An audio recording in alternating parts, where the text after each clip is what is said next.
नमस्कार दर्शकों, मैं लोकेश मेनारिया और आप देख रहे हैं युग क्रांति राजस्थान।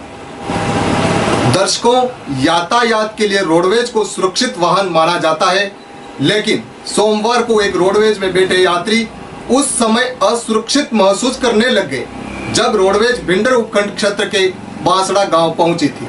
दर्शकों, स्क्रीन पर दिखाई दे रही यह फंसी हुई रोडवेज का दृश्य बांसड़ा पंचायत से मात्र कुछ ही दूरी का है, जहां जनता जल मिशन के तहत कार्य करने वाले ठेकेदार ने रोड के किनारे पाइपलाइन डालने के बाद खुदाई गई नाली को सही तरीके से नहीं भरा, जिस कारण वहां से गुजरती रोडवेज के पहिए उसमें धंस गए और रोडवेज पलटी खाती खाती बाल बाल बची। गनीमत रही कि रोडवेज की स्पीड तेज नहीं थी, वरना किसी बड़ी अनहोनी होने से भी इनकार नहीं किया जा सकता। आपको बता दें कि उदयपुर भिंडर मुख्य मार्ग पर करीब 20 दिन पूर्व जल जीवन मिशन के अंतर्गत पाइपलाइन डाली गई थी।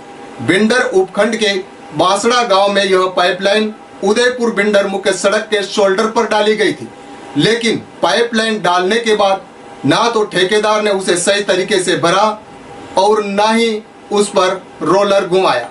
लेकिन आश्चर्य की बात तो यह है कि ना तो किसी जनप्रतिनिधि ने इसे सही तरीके से भरने को कहा और न ही किसी विभागीय अधिकारी ने इस पर संज्ञान लिया। नतीजा यह रहा कि रोड के बिल्कुल किनारे यानी शोल्डर होने से रोडवेज बस नीचे उतारते ही टायर फंस गए। सूत्रों की माने तो एक व्यक्ति बाइक पर रोड के किनारे खड़ा था, सामने से मिनी बस आ रही थी, उसके टालने के चक्कर में गाड़ी को रोड से हल्की नीचे उतारते ही रोडवेज के टायर पूरी तरह जमीन के अंदर धंस गए और गाड़ी फंस गई। इसमें सवार यात्रियों को दूसरी रोडवेज में बिठाकर रवाना किया गया।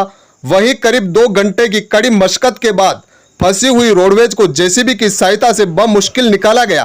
खैर, मुख्य सड़क के किनारे इस तरह पाइपलाइन डालने के बाद अगर उसे सही तरीके से नहीं भरा जाएगा और उसकी कुटाई नहीं की जाएगी तो यह सब तो होना ही था, क्योंकि सर्वविदित है कि जब रोड के किनारे शोल्डर को बनाया जाता है तो उस पर कई बार पानी का छिड़काव करने के साथ ही बार बार वाइब्रेटर के साथ रोलर घुमाया जाता है।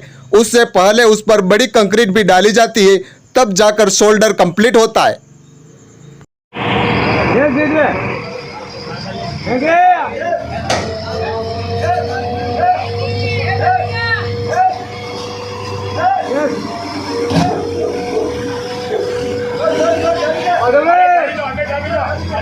आगे